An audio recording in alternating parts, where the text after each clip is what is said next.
There's an odd moment at the beginning of Breath of the Wild. The game starts off with a spark of light and then a cut to white. Link awakens in a cave. He lays in a bath of water. Still, he doesn't know who he is or where he is. However, there's a faint voice in his head telling him he will be the savior of this random place named Hyrule. Typical stuff. And then there's this moment here. Link makes his way out of the cave and the game just does this.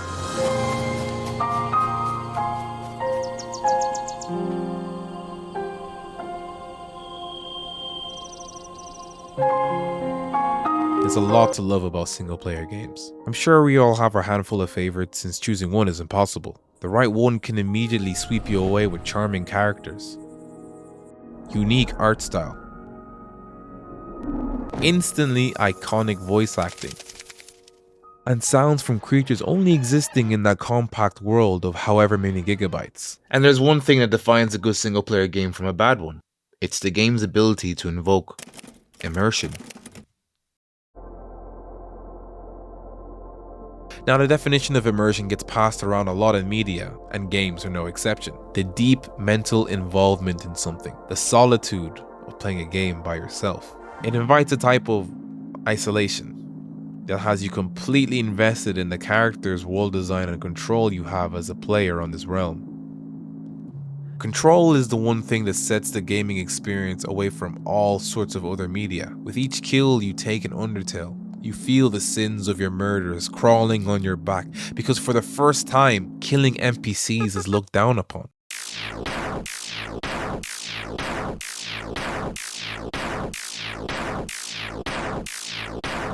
Except Flowey.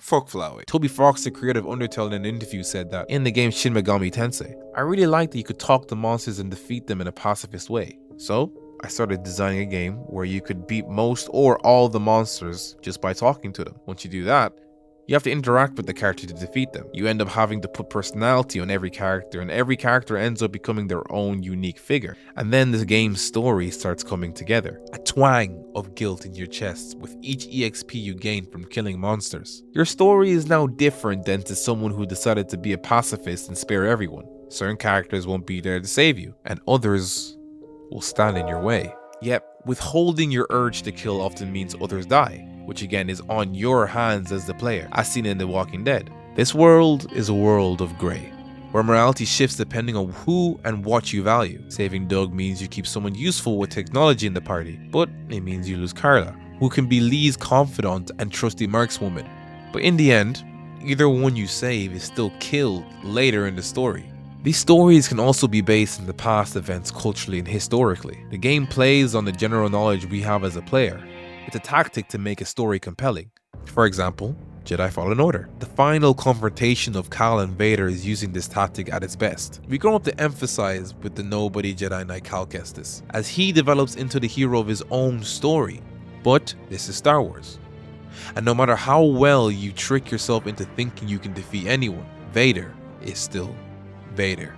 Each time a boss or enemy confronts a player, our instinct is to face it head on, no matter the power difference. But in this situation, running is all a player can do. Darth Vader isn't just a boss, he's a force of nature. You must try and survive, not fight. And the way in which conflict happens also fleshes out the story of a game. In Amori, emotions are a source of power and a source of weakness. Like a trait type in Pokemon, Amori ignores the defense of an enemy when he's sad, adding further context when we know he is battling his own inner struggles. His capacity to hurt is deeper than the others because he is hurting himself. This further develops the idea that this game is focused around how the characters feel and how they will act on these feelings, for better or worse.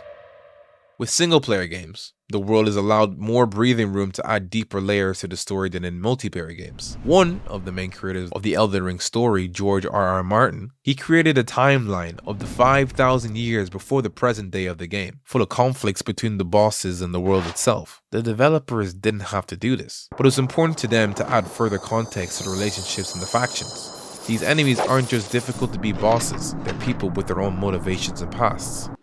There's something appealing about the way battle royales are. The short bursts of dopamine, from the attractive color schemes to the random loot boxes, and of course, the main focus being the last one standing. I feared single-player games couldn't compete with my attention anymore.